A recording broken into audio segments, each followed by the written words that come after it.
الحمد لله رب العالمين والصلاة والسلام على سيد المرسلين وعلى آله وصحبه اجمعین اما بعد۔ محترم بھائیوں، اللہ تبارک و تعالی نے ہر اس کام سے انسان کو منع کیا ہے جو اس کے لیے گھاٹے کا سودا ہو، نقصان کا سودا ہو، جس کی وجہ سے آدمی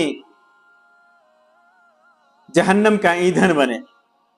اللہ تعالیٰ ارشاد فرماتا ہے، یا ایھا الذین آمنوا قوا انفسکم واہلیکم نارا وقودھا الناس، کہ اے مومنوں، خود کو، اپنی آل و اولاد کو، بال بچوں کو جہنم سے بچاؤ، جس کا ایندھن انسان ہوگا، لوگ ہوں گے۔ اس میں اللہ تبارک و تعالیٰ نے اہل ایمان کو ان کی ایک نہایت ہی اہم ذمہ داری کی طرف توجہ دلائی ہے، اور وہ ہے اپنے ساتھ اپنے گھر والوں کی بھی اصلاح اور ان کی صحیح تربیت اور تعلیم کا اہتمام، کیونکہ تاکہ یہ سب لوگ جہنم کا ایندھن بننے سے بچ جائے۔ یہی وجہ ہے کہ آل و اولاد کے سلسلے میں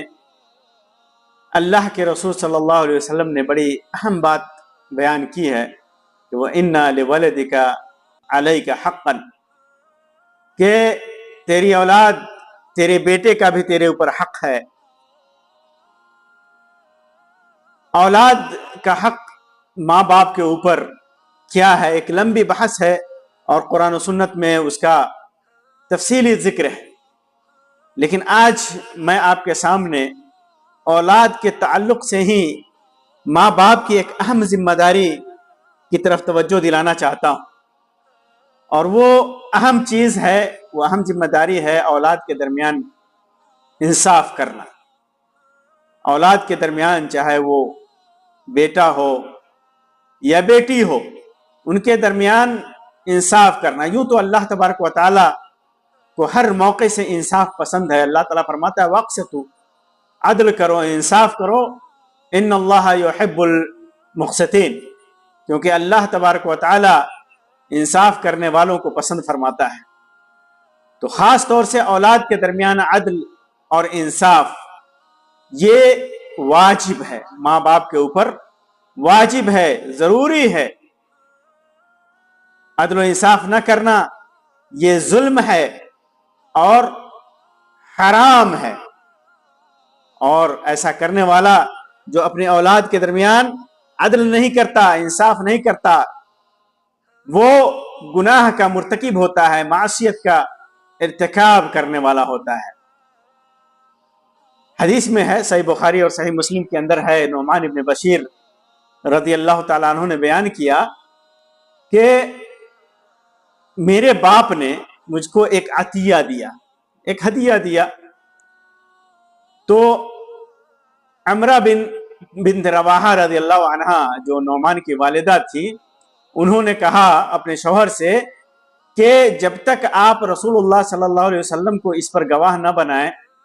میں راضی نہیں ہو سکتی، جائیے اور اللہ کے رسول صلی اللہ علیہ وسلم کو گواہ بنائیے۔ چنانچہ نعمان کے والد بشیر وہ اللہ کے رسول صلی اللہ علیہ وسلم کے پاس گئے اور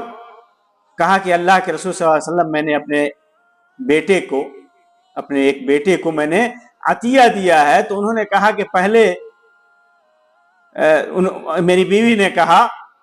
کہ پہلے اللہ کے رسول صلی اللہ علیہ وسلم کو گواہ بنایا جائے، آپ کو میں گواہ بنا لوں۔ تو آپ صلی اللہ علیہ وسلم نے پوچھا، کیا پوچھا؟ کہ اسی طرح کا عطیہ، اسی طرح کا ہدیہ یا اسی طرح کی چیز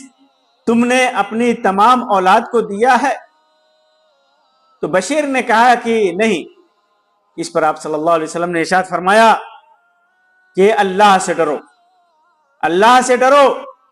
اور اپنی اولاد کے درمیان انصاف قائم رکھو۔ دینا ہے تو سب کو دو، نہیں تو ایک کو نہیں دو۔ اگر سب کو نہیں دیا ہے، صرف ایک کو دیا ہے، تو یہ تقوی کے خلاف ہے۔ اللہ سے خوف کھاؤ، اللہ سے ڈرو۔ جاؤ، لا تشہدنی علی جور، مجھے ظلم پر گواہ مت بناؤ، یہ ظلم ہے، یہ نا انصافی ہے، اس پر میں گواہ نہیں بن سکتا، مجھے اس پر تم گواہ نہیں بناؤ۔ چنانچہ بشیر واپس ہوئے اور ہدیہ کو واپس لے لیا۔ معلوم کیا ہوا؟ معلوم ہوا کہ آدمی کا کسی ایک اولاد کے ساتھ ترجیحی رویہ نہ یہ کہ یہ ظلم ہے بلکہ حرام کام ہے، جس کے بارے میں اللہ تبارک و تعالی قیامت کے دن سوال کرے گا۔ ایسا انسان جو انصاف نہیں کرتا، چاہے وہ اپنی اولاد کے درمیان ہی کیوں نہ ہو، وہ مقسطین میں سے نہیں ہے۔ جب وہ مقسطین میں سے نہیں ہے تو اللہ اسے پسند بھی نہیں فرماتا، کیونکہ اللہ تبارک و تعالی مقسط کو پسند فرماتا ہے، انصاف کرنے والے کو پسند فرماتا ہے، عدل کرنے والے کو پسند فرماتا ہے۔ اور ظاہر سی بات ہے کہ جو آدمی ظلم کرے گا، ناانصافی کرے گا، چاہے وہ اپنی اولاد کے درمیان ہی کیوں نہ ہو، قیامت کے دن اس سے پوچھا جائے گا۔ انصاف ناانصافی آدمی بہت طریقے سے کرتا ہے، اپنے اولاد کے درمیان ناانصافی بہت طریقے سے کرتا ہے۔ ہر معاشرے میں، ہر قوم میں تھوڑی سی تبدیلی کے ساتھ مختلف طریقے رائج ہیں، مختلف طریقے سے، مختلف حیلوں سے، مختلف بہانوں سے آدمی ناانصافی کرتا ہے اپنی اولاد کے درمیان۔ جیسے ایک اولاد کی طرف زیادہ توجہ دیتا ہے بچپن سے یا ایک کے بعد میں، اور دوسری کی طرف تھوڑا سا کم توجہ دیتا ہے، چاہے اس کی تعلیم میں ہو، اس کو پڑھانے لکھانے میں ہو، چاہے اس کے کھانے پینے میں ہو، اس کے روپیہ پیسے میں ہو، زمین و جائیداد میں ہو، شادی بیاہ میں ہو، مان آدر میں ہو۔ آدمی ایک کی طرف زیادہ توجہ دیتا ہے اور دوسری اولاد کی طرف کم توجہ دیتا ہے۔ یہ واضح طور پہ نظر آتا ہے کہ آدمی ایک کی طرف زیادہ توجہ دے رہا ہے، دوسرے کی طرف کم توجہ دے رہا ہے، تو یہ ناانصافی ہے، یہ ظلم ہے، یہ اولاد کے درمیان عدل نہیں ہے، عدل کے خلاف ہے۔ آپ اگر ایک کو صحیح تعلیم دے رہے ہیں تو دوسرے کو بھی تعلیم دیجئے، اور ایک کے ساتھ آپ اچھا اور حسن سلوک کا رویہ اختیار کرتے ہیں تو دوسرے کے ساتھ بھی اختیار کیجئے۔ اسی طرح ایک ناانصافی کا ایک طریقہ یہ بھی ہے کہ ایک بیٹا یا بیٹی کی اولاد کی طرف آدمی زیادہ توجہ دیتا ہے، انہیں زیادہ روپے پیسے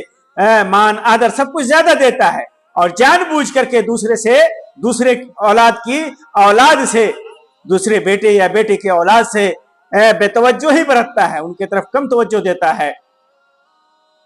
اور ان کے ساتھ ناانصافی کرتا ہے۔ ایک طریقہ یہ بھی ہے۔ اچھا، ایک معاشرے میں یہ بھی دیکھنے کو ملتا ہے کہ اگر کسی بیٹا یا بیٹی سے زیادہ آدمی انسیت رکھتا ہے تو اسے چوری چھپے دیتا ہے۔ اگر ظاہر میں دے تو ناانصافی تو ظاہر ہو جائے گی، لوگ تانے دیں گے، لوگ عیب لگائیں گے، لوگ برا سوچیں گے، یہ سوچ کر کے چوری چھپے دینے لگتا ہے، رات کے اندھیرے میں دینے لگتا ہے، کوئی نہیں ہے لے جا کر کے چرا کر کے دیتا ہے۔ تو بلا شبہ یہ بھی ایک ظلم ہے۔ اولاد کے درمیان تفریق، اگر آپ ایک اولاد کو یا اس کے بال بچوں کو دیتے ہیں تو دوسری اولاد یا اس کے بال بچوں کو بھی دینا چاہیے، یہ ضروری ہے، کیونکہ اگر ایسا نہیں کرتا ہے یہ تو اولاد کے درمیان تفریق ہے، ناانصافی ہے، ظلم ہے، جس پر اللہ تبارک و تعالیٰ کے ہاں محاسبہ ہو سکتا ہے۔ اللہ تبارک و تعالیٰ پوچھے گا، کلکم راعٍ وکلکم مسئول، اللہ کے رسول صلی اللہ علیہ وسلم فرمایا کہ ہر ایک راعی ہے، نگہبان ہے، اور ہر ایک سے پوچھا جائے گا، اس میں آل و اولاد بھی داخل ہے۔ آل و اولاد کے درمیان اگر انصاف نہیں کیا ہے تو اس کے بارے میں بھی پوچھا جائے گا، جہاں اس بارے میں پوچھا جائے گا کہ تو نے اپنے آل و اولاد کو صحیح تعلیم کیوں نہیں دی، اس بارے میں بھی پوچھا جائے گا کہ تو نے انصاف کیوں نہیں کیا، بے انصافی کیوں کی۔ آپ یہاں پر ایک چیز کی وضاحت کر دوں کہ کسی ایک اولاد کی طرف طبعی میلان، زیادہ محبت، یہ فطری چیز ہے، یہ فطری چیز ہے۔ آدمی کسی ایک اولاد سے زیادہ محبت کرنے لگے، یہ ہوتا ہے، جیسے کہ عام زندگی میں بھی ہوتا ہے۔ اللہ کے رسول صلی اللہ علیہ وسلم کے سلسلے میں آتا ہے، عائشہ رضی اللہ تعالیٰ عنہ کی روایت ہے، فرماتی ہیں کہ اللہ کے رسول صلی اللہ علیہ وسلم بیویوں کے درمیان باری تقسیم کرتے تھے، برابر برابر باری تقسیم کرتے تھے، باری مقرر کرتے تھے، اور باری میں انصاف کرتے، پھر فرماتے کہ اے اللہ، یہ میرا کام ہے، انصاف کرنا میرا کام ہے جس کا میں مالک ہوں، میں کرتا ہوں، لہٰذا تو مجھے اس معاملے میں، یعنی محبت کے معاملے میں، رجحان کے معاملے میں، انسیت کے معاملے میں، لگاؤ کے معاملے میں، تعلق کے معاملے میں ملامت نہ کر جس کا تو مالک ہے۔ یعنی دل میں اللہ تبارک و تعالیٰ فطری طور پر کسی انسان کے دل میں کسی کی محبت بیٹھا دیتا ہے، تو اس کا مالک تو انسان نہیں ہوتا، اس کا مالک انسان نہیں ہوتا، یہ فطری ہے۔ لیکن اس کے باوجود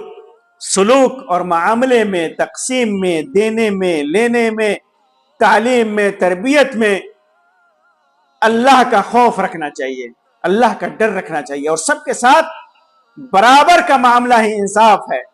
سب کے ساتھ برابر کا معاملہ ہی انصاف ہے۔ اگر واضح طور پر نظر آ رہا ہے کہ اپنی دو اولاد کے درمیان آدمی انصاف نہیں کر رہا ہے، ایک کے ساتھ ترجیحی سلوک کر رہا ہے، اس کو راجح قرار دے رہا ہے، اس کے ساتھ نرمی کو، محبت کو اس کو دینے میں، اور دوسرے کو نیچا دکھا رہا ہے، دوسرے کو دے ہی نہیں رہا ہے، تو پھر یہ واضح ظلم ہے۔ آدمی کو اللہ سے ڈرنا چاہیے، اللہ سے خوف کھانا چاہیے، اور اس قسم کے فعل سے، اس قسم کے عمل سے آدمی کو توبہ کرنا چاہیے۔ محترم بھائیو، اولاد کے درمیان اس قسم کی تفریق کے بہت سارے بہانے ہوتے ہیں، بہت سارے حیلے ہوتے ہیں، جیسے یہ کہتے ہیں کہ